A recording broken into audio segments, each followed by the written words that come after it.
ಪ್ರತಿಯೊಂದು ರಸ್ತೆಯು ಒಂದು ಹೊಸ ಕಥೆ ಹೇಳುತ್ತೆ.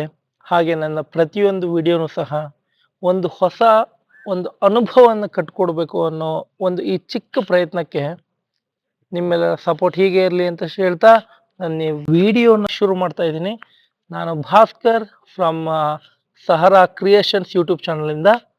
ಸೊ ಇವತ್ತಿನ ನಮ್ಮ ಪಯಣ ಎಲ್ಲಿ ಅಂದರೆ Sunday Saturday night sudden plan, ಸರಿ ಹೊರಡೋಣ ಅಂತೇಳಿ ಘಾಟ ಸುಬ್ರಹ್ಮಣ್ಯಕ್ಕೆ ಹೊರಡೋಣ ಅಂತ ಪ್ಲಾನ್ ಮಾಡ್ಕೊಂಡ್ವಿ. ಬೆಳಗ್ಗೆ ಎದ್ದ ತಕ್ಷಣ ಫಸ್ಟ್ ಹೋಗಿದ್ದೆ ಎಲ್ಲಿಗೆ, ಚಾಲುಕ್ಯ ಹೋಟ್ಲಿಗೆ. ಸೊ ಮಲ್ಲೇಶ್ವರಂಗೆ ಹೋಗಿ ಚಾಲುಕ್ಯ ಹೋಟ್ಲಲ್ಲಿ ಒಳ್ಳೆ ಗೀ ರೋಸ್ಟ್ ದೋಸೆ ತಿನ್ಕೊಂಡು, ಇಡ್ಲಿ ವಡ ಮತ್ತೆ ಬನ್ಸು, ಚೌಚೌ ಬಾತು ಎಲ್ಲ ತಿನ್ಕೊಂಡು ಹೊಟ್ಟೆ ಫುಲ್ ಆಗೋಯ್ತು. ಆ್ಯಕ್ಚುಲಿ ಒಂದು ಫ್ರೆಶ್ ಆಗಿ ಒಂದು ಕಾಫಿ ಕುಡಿದ್ರೆ ಒಂದು ಸ್ವಲ್ಪ ಫ್ರೆಶ್ ಆಗ್ತೀವಿ ಅಂತ ಹೇಳಿ ಒಂದು ಕಾಫಿ ಕುಡಿದ್ವಿ. ಸ್ವಲ್ಪ ಲೈಟರ್ ಫೀಲ್ ಆಯಿತು. ಸೊ ಅದಾದ ತಕ್ಷಣ ನಾನ್ ಸ್ಟಾಪ್ ಆಗಿ ಹೊರಟಿದ್ದೆ ಘಾಟಿ ಸುಬ್ರಹ್ಮಣ್ಯ. ಬೆಂಗಳೂರಿಂದ ಆಲ್ಮೋಸ್ಟ್ ಒಂದು 60 ಕಿಲೋಮೀಟರ್ ದೂರದಲ್ಲಿದೆ. ಸುಮಾರು ಒಂದು 600 ವರ್ಷಕ್ಕೂ ಹೆಚ್ಚು ಇತಿಹಾಸ ಹೊಂದಿರೋ ದೇವಸ್ಥಾನ ಇದು. ಈ ಒಂದು ದೇವಸ್ಥಾನದ ವಿಶೇಷತೆ ಏನಂದ್ರೆ, ಒಂದೇ ಗರ್ಭಗುಡಿಲಿ ಸುಬ್ರಹ್ಮಣ್ಯ ಮತ್ತು ಲಕ್ಷ್ಮೀ ನರಸಿಂಹಸ್ವಾಮಿಯ ಒಂದು ದರ್ಶನ ಸಿಗತ್ತಿಲ್ಲಿ. ಮುಂದ್ಗಡೆ ಸುಬ್ರಹ್ಮಣ್ಯ ಸ್ವಾಮಿ ದರ್ಶನ ಆಗುತ್ತೆ, ಮತ್ತೆ ಹಿಂದ್ಗಡೆ ನರಸಿಂಹ ಸ್ವಾಮಿ ವಿರಾಜಮಾನರಾಗಿದ್ದಾರೆ. ಈ ಕ್ಷೇತ್ರ ನಾಗರ ಆರಾಧನೆ ಅಂತ ಏನ್ ಮಾಡ್ತೀವಿ, ಅದಕ್ಕೆ ಇಡೀ ದಕ್ಷಿಣ ಭಾರತದಲ್ಲೇ ತುಂಬಾ ಒಂದು ಪುಣ್ಯ ಕ್ಷೇತ್ರ ಅಂತ ಹೇಳ್ತಾರಂತೆ. ಮತ್ತೆ ನಾಗದೋಷ ನಿವಾರಣೆಗೆ, ಆಮೇಲೆ ಸಂತಾನ ಭಾಗ್ಯಕ್ಕೋಸ್ಕರ ಸಾವಿರಾರು ಭಕ್ತರು ಇಲ್ಲಿ ಬಂದು ನೋಡಿ, ಇಲ್ಲಿ ನೋಡ್ತಾ ಇದ್ರಲ್ಲ. ಸೊ ಹೀಗೆ ನಾಗರ ಕಲ್ಲುಗಳನ್ನು ಹರಕೆ ಹೊತ್ತು ಇಲ್ಲಿ ಪ್ರತಿಯೊಬ್ರು ಬಂದು ಒಂದು ಕಲ್ಲನ್ನ ಇಲ್ಲಿ ಪ್ರತಿಷ್ಠಾಪಿಸಿ ಅದಕ್ಕೆ ಪ್ರತಿ ವರ್ಷ ಬಂದು ಅದಕ್ಕೆ ಪೂಜೆ ಮಾಡಿ ಹೋಗ್ತಾರೆ. ಹೀಗೆ ಭಕ್ತರ ಶ್ರದ್ಧಾ ಭಕ್ತಿಯ ಸ್ಥಳವಾದ ಈ ಒಂದು ದೇವಸ್ಥಾನವನ್ನು ದೇವರ ದರ್ಶನ ಮಾಡಿಕೊಂಡು ಒಂದು ಭಕ್ತಿ ಭಾವದಿಂದ ಹೊರಗೆ ಬರ್ತಾ ಇದ್ದಂಗೆ ನಿಮಗೆ ಸಾಲು ಸಾಲು ಅಂಗಡಿಗಳು ಕಾಣ್ತವೆ. ಸೊ ಇಲ್ಲಿ ನೋಡಿ, ನೀವು ನೋಡ್ತಾ ಇದ್ದೀರಾ, ಒಂಥರ ಈ ಮಕ್ಕಳು, ನನ್ನ ಮಗ ಅಂತೂ ಅಯ್ಯೋ ಇದು ಬೇಕು ಅದು ಬೇಕು ಇದು ಬೇಕು ಅದು ಬೇಕು ಅಂತೆಲ್ಲ ಇದು ಮಾಡಿ ಕೊನೆಗೆ ಏನೋ ಒಂದು ಬಬಲ್ಸ್ ಆಟ ಆಡುವಂಥದ್ದು ಏನೋ ಅಂತ ತಂದ್ಕೊಟ್ವಿ. ಆಮೇಲೆ ಇವನ್ ಒಳ್ಳೊಳ್ಳೆ ತರಕಾರಿ, ಫ್ರೆಶ್ ಆಗಿರೋ ತರಕಾರಿ ಹಣ್ಣುಗಳು ಸಿಗ್ತವೆ. ನಿಮಗೆ ಇಷ್ಟ ಆದರೆ ಕೊಂಡ್ಕೊಳ್ಳಿ. ಮತ್ತೆ ಇಲ್ಲಿ ಎಲ್ಲ ಮುಗಿಸ್ಕೊಂಡು ನಾವು ಇಲ್ಲಿಂದ ಹೊರಟಿದ್ದೆ ಸ್ವಾಮಿ ಶನೇಶ್ವರನ ಒಂದು ದರ್ಶನಕ್ಕಾಗಿ. ಇಲ್ಲೇ ಹತ್ರದಲ್ಲೇ ಇದೆ, ಘಾಟಿ ಸುಬ್ರಹ್ಮಣ್ಯದ ಹತ್ರದಲ್ಲೇ ಒಂದು 3-4 ಕಿಲೋಮೀಟರ್ ಒಳಗಡೆ ಇದೆ.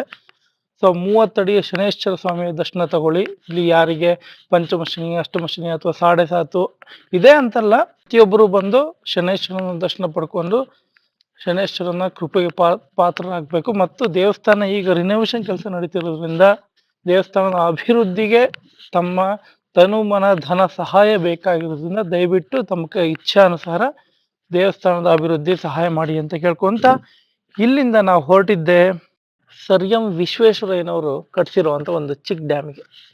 ಸೊ ಈ ಡ್ಯಾಮ್ ತುಂಬಾ ಹತ್ರದಲ್ಲೇ ಇದೆ, ನಿಮ್ಗೇನು ಬಹಳ ದೂರ ಹೋಗಲ್ಲ. ಆಲ್ಮೋಸ್ಟ್ ನಿಮ್ಗೆ ಎಲ್ಲ ಒಂದು 4-5 ಕಿಲೋಮೀಟರ್ಸ್ ಒಳಗಡೆನೆ ಎಲ್ಲದೂ ಸಿಗತ್ತೆ. ನಾನು ಈಗ ಏನೇನು ಪ್ಲೇಸಸ್ ಹೇಳ್ತಾ ಇದ್ದೀನಿ, ಘಾಟಿ ಸುಬ್ರಹ್ಮಣ್ಯಕ್ಕೆ ಬಂದ್ಬಿಟ್ರೆ ನಿಮ್ಗೆ ಉಳಿದಿದ್ದೆಲ್ಲ 3-4 ಪ್ಲೇಸಸ್ ಜೊತೆ ನೋಡ್ಬೋದು ಅನ್ನೋ ಥರದ್ದು. ಸೊ ಚಿಕ್ಕ ಡ್ಯಾಮ್ 1917ರಲ್ಲಿ ಸರ್ ಎಂ ವಿಶ್ವೇಶ್ವರಯ್ಯನವರು ಕಟ್ಸಿರುವಂಥ ಡ್ಯಾಮು. ಚೆನ್ನಾಗಿದೆ. ನಾವು ಹೋದಾಗ ನೋಡಿ ಅಷ್ಟೊಂದೇನು ನೀರು ಇರಲಿಲ್ಲ, ಬಟ್ ಓಕೆ, ನೀರು ಫುಲ್ ಇತ್ತು, ಬಟ್ ಓವರ್ಫ್ಲೋ ಆಗ್ತಾ ಇರಲಿಲ್ಲ. ಇದೊಂಥರ ಓವರ್ಫ್ಲೋ ಸ್ಲೂಯಿಸ್ ಅಂತೇನೋ ಅಂತಾರೆ, ಆ ಥರ ಒಂದು ಸ್ಲೂಯಿಸ್ ಡ್ಯಾಮ್ ಇದು. ಸೊ ಓವರ್ಫ್ಲೋ ಆಗಿ ನೀರು ಹೋಗುತ್ತೆ, ಬಟ್ ಅಷ್ಟೊಂದು ನೀರು ಇಲ್ಲದೆ ಇರೋ ಕಾರಣ ನಾವು ಈವನ್ ನೋಡಿ ಈ ಕಡೆ ಹೋಗಿ ಇಲ್ಲೊಂದು 4 ಫೋಟೋಸ್ ಎಲ್ಲ ತೆಗೆದು ನನ್ನ ಮಗ ಅಂತೂ ಸಕ್ಕದಾಗೆಲ್ಲ ಕುಣ್ದ, ಮೀನು ಹಿಡಿಯೋರು ಹಿಡಿತಾ ಇದ್ರು.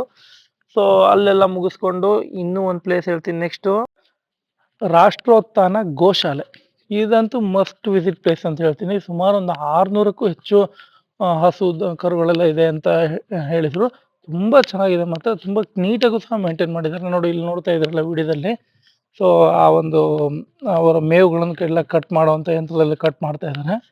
ಸೊ ಇದನ್ನ ಇಲ್ಲಿ ಒಂದು ಚಿಕ್ಕದಾಗಿ ಗೋ ಪ್ರಾಡಕ್ಟ್ಸ್, ಏನು ಗೋಗ್ರಾಸ ಇರ್ಬೋದು, ಅಥವಾ ಗೋಮಯ, ಗೋಮೂತ್ರ, ಅಥವಾ ತುಪ್ಪನೂ ಸಿಗುತ್ತೆ, ಹಸುವಿನ ಶುದ್ಧ ತುಪ್ಪ ಸಿಗುತ್ತೆ.